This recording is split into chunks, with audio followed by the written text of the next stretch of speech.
मेरा नाम डॉक्टर धर्मेंद्र त्यागी है। मैं डॉक्टर संजय शर्मा जी के साथ यहाँ पे एसोसिएट कंसल्टेंट हूँ। आज की प्रेस कॉन्फ्रेंस का मेन उद्देश्य ये है कि एक बीमारी होती है हमारी आंतों की सूजन, जिसको इंग्लिश के अंदर इन्फ्लेमेटरी बाउल डिजीज बोलते हैं। ये बहुत ही मतलब खराब बीमारी होती है जिसमें मरीज को बहुत परेशानियां होती हैं, जैसे पोटी के साथ ब्लड आना, मवाद आना, बार बार पोटी जाना, पेट में दर्द होना, हाथ पैरों में सूजन आना, आंखें लाल हो जाना। तो ऐसा किसी बीमार मतलब पेशेंट को कोई प्रॉब्लम होता है तो जल्दी से जल्दी डॉक्टर से संपर्क करें, उसकी बीमारी का डायग्नोसिस जल्दी से। देखो, बचने के लिए सुझाव बहुत ज़्यादा ऐसा कुछ नहीं है कि ये चीज़ कर लें तो इस बीमारी से बचाया जा सकता है। लेकिन हाँ, कुछ चीज़ें हैं, जैसे छोटे बच्चों में बहुत जल्दी से एंटीबायोटिक नहीं लगवाएँ, उनको बहुत ज़्यादा सैनिटाइज़ नहीं करें, हर बार उनको सैनिटाइज़ कर रहे हैं। थोड़ा बच्चों को खेलने दें, धूल-मिट्टी में भी खेलने दें। तो छोटे-छोटे जो हमारे आँतों के इन्फेक्शन होते हैं, वो हमें इस बीमारी से बचाते हैं, क्योंकि एक ऑटो इम्यून बीमारी होती है। छोटे-मोटे इन्फेक्शन बच्चों के अंदर नहीं लगेंगे, सिंपल खाँसी-जुकाम, तो ये बीमारी होने की संभावना ज़्यादा रहती है। नहीं, डायपर पहनने से कोई फ़र्क नहीं पड़ता है इस बीमारी के अंदर। ठीक है ना? डायपर का इससे लेना-देना कुछ नहीं, डायपर से रेशेज़ हो जाती हैं।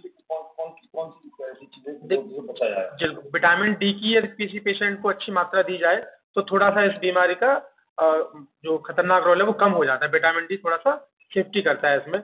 बाकी जैसे सर ने बताया कि आप कर्ड लें अच्छी मात्रा में, तो कर्ड के अंदर जो जीवाणु होते हैं हमारे आँतों के लिए बहुत फ़ायदेमंद होते हैं, तो उससे भी इस बीमारी से थोड़ा-सा बचाया जा सकता है। और बाकी बहुत ज़्यादा कुछ विशेष बचाव नहीं है।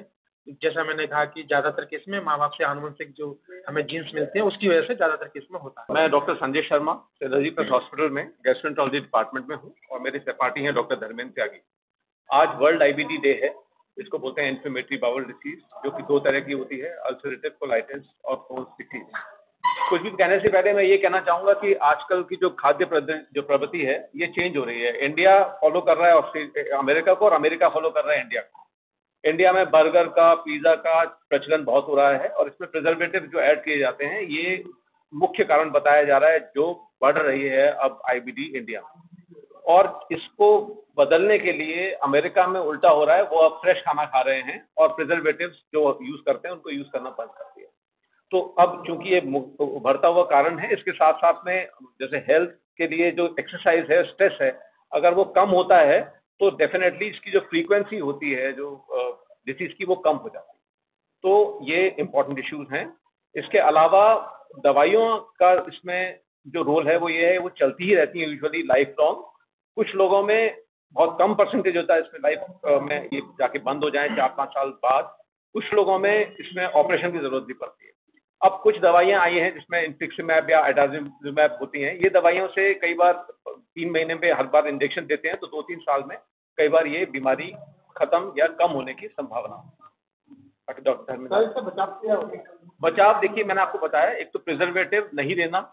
हम लोग दूध लेते हैं काफी यहाँ पे। अगर किसी को दूध से एलर्जी है तो दूध अवॉइड करके दही लेना चाहिए, मठा लेना चाहिए, रादर देन कि हम दूध लेते ही रहें। और साथ में स्ट्रेस फैक्टर्स जितने भी होते हैं उसको कम करके और जो नॉर्मल एक्सरसाइज है वो करनी चाहिए। इससे डेफिनेटली फ्रीक्वेंसी ऑफ डिसीज पे फर्क पड़ता है।